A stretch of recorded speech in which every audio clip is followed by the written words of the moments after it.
Hello, I'm Dr. Roy Lucas, and I want to just take a moment or two with this short video to talk about why consider using a commentary. Now, there's no question about it that the authors of a commentary are not inspired like Paul and Peter, and most seek to stay true, though, to the intended meaning of the original author and God. And if you have a question about the value of a specific commentary or commentator, there's ways to check out that kind of information. And I'll share with you how you can find that later in the video. Now, we need to understand there are four basic types of commentary. You have, first of all, what's called a devotional commentary.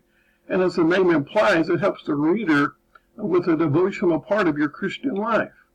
There's also the cultural. These are designed to help us overcome our cultural presuppositions and pre-understandings. Of course, there's a difference in what life was like during the time of Moses and our life, the time of David in our life, the time of the Apostle Paul in our time. So these help us understand some of the cultural nuances of particular passages that are helpful to understand what's going on. You also have the expositional, written primarily by pastors. Many of these are verse by verse with very clear explanations. Many include illustrations and application. And then finally, the fourth kind, expository. These are primarily written by scholars and theologians, and they typically are more detailed with references to the Hebrew or Greek or Aramaic languages.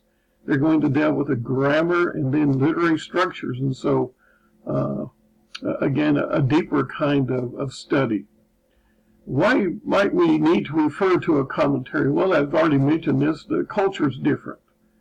And so we need to understand what's going on. Also, most of us aren't familiar with biblical languages. Even some who've been to seminary have had some Greek and Hebrew need help with some of the nuances that are often there with the languages. And then, of course, to view new relationships between biblical texts that we might miss on our own. Quite often we don't make the connections as we study, because we have limited study or we've not dedicated our lives to that kind of study. So the commentaries will help us with that. And I think the most important reason is to deepen our relationship with God as we gain understanding of His Word. Many who write on how to interpret the Bible stress that this is the major goal of our study, is to deepen our relationship with God. So commentaries can help with those needs.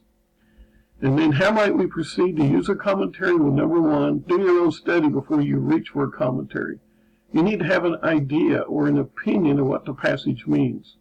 Don't just go to the commentary first of all, but you need to have done your own work, your own background studies as much as you can. You want to have observed the text and what does it say, what's important, what words are repeated. You want to ask questions and keep asking questions of the text of the commentary. Don't just parrot everything that the commentary says. You want to understand why the commentator said what they said. Dr. Danny Akins, who's president of Southeastern Baptist Theological Seminary, says that the best way to understand the text is to ask questions of the text and just keep asking questions. We also want to learn the value of each commentary. I mentioned the four major groups of commentaries, but there's resources to aid you now.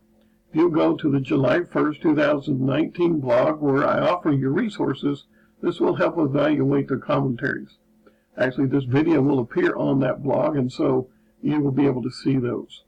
And I pray you find the video helpful and encouraging. If you'd like to you can drop me a comment in the blog area. If you have questions, also feel free to ask those questions.